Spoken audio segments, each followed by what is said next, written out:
I thank you for this opportunity to reflect back in the 40s. I don't know much about it, I was born in 47, but the 50s and the 60s when there was segregation and our town was separated, white and black, so to speak. But it came to my mind a few weeks ago, I've been thinking about this, and when our black community or white community are recognized, you hear not too much about women, business women. And I wanted to bring that subject, you know, to those who may not even know that at one point in the 40s, the 50s, and the 60s, there were women that stepped out, and black women who stepped out and did work other than being maids, working in someone's kitchen, and they stepped out because black, our community we could not go to white restaurants, you know, so they stepped out and they served this community. Yes, they did. Yes. And I just thank God. Step out, you know, they had families to take care of, you know, they had husbands and so forth, but they still stepped out, courageous women, to even to have to do different jobs outside of the home to serve the community. So I'm going to mention briefly some of these women, but I have a display that I made a display, as you can browse around and look at the names I put up. I didn't have all the pictures. I had 3 pictures that were sent to me, and those 3 women were the ones who really set in my mind, who stayed in those businesses for years. And they did serve the community. And you have to think about this, you know.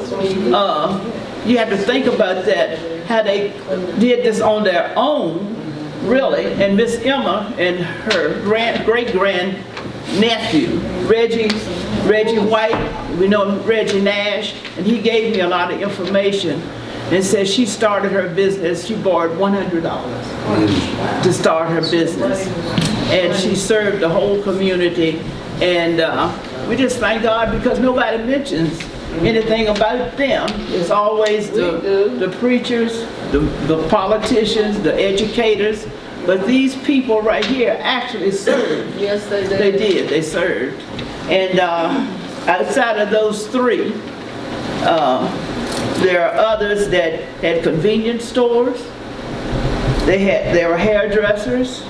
There were midwives and pianists who went around, you know, to different churches in the community that gave their talent to play the music. And then there was one lady who even owned and operated a cleaners. Okay. And the restaurant owners was Mrs. Emma Branch, Miss Evelyn Sweetie Smith,